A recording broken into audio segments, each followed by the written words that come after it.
All right, this is a PDF file, and I want to talk to you guys about succeeding in the corporate workplace, all right? And so, just while it's getting set up, by a show of hands, who here is an entrepreneur? Okay, a good amount of you. And so you guys can just zone out for the next 5 minutes, okay?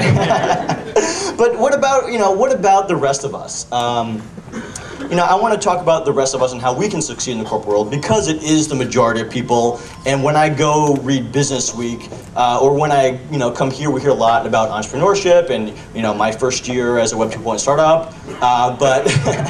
But how do we help like the 90% of us succeed in the workplace? We can go forward a slide here.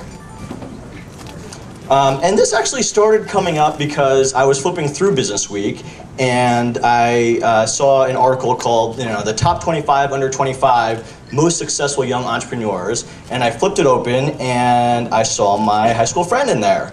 And he actually was #1. He has a company called Table Exchange. And then I talked to my roommate in college, and he was on CNN, and he had his own business. And I said, whoa, am I missing out on something? Because I'm just a regular person, I'm working for the man, right? So for all of you out there who is just all you bums working for the man, just like me, all right, this talk is for you. And here you can see some of the clippings from my friends. And so I started off in the corporate world. I graduated, I'm a regular person, and I went into the workforce. And I said, why are things so hard, right? Why are things so hard? It's like, those tin can telephones. It's just like that. And the next slide will have, this is what it's like, right? At work, I go, hello, and in response, I hear a ni hao, which is hello in Chinese. So we're still communicating, but it's like a different language. And everything is so hard, and people don't get it, and I don't understand why. And so I really started dedicating my time to figuring out why this is. So the first thing we need to know, right, to get out of the way, everybody here wants to know how to make more money, right? So we all want to make more money. How do you do it? I will give you the secret right now to get it out of the way. The secret is to change jobs, right?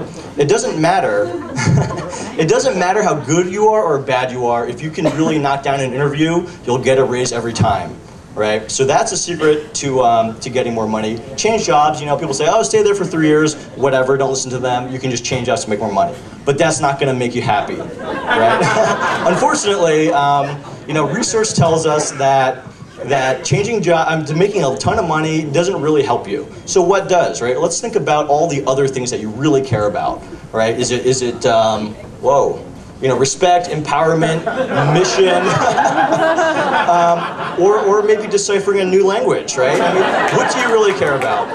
Think of non-financial rewards that you really care about and actively seek to change that, actively seek those out. Right? Intellectual curiosity, right? Intellectual curiosity.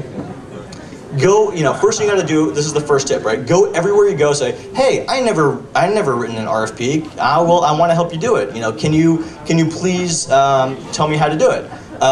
Here we have, I'm gonna say add more value, okay? So, at Disney, right, the street sweepers, what do? They clean the ground, but they do way more than that. They help plan the parks.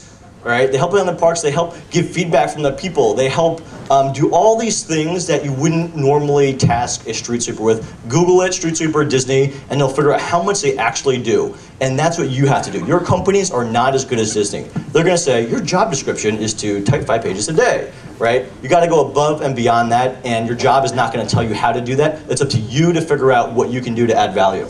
You got to be passionate, right? I can't even hear what this guy's saying, but guess what? I believe him, right? I believe him because he's passionate, right? Your boss is going to think, oh, Bruce, yeah, he does a good job every day, but it doesn't matter. It's not until your boss actually feels like you really care about their company, feels like you really care about them, that they're really going to say, oh, okay, I understand, he really is a good employee.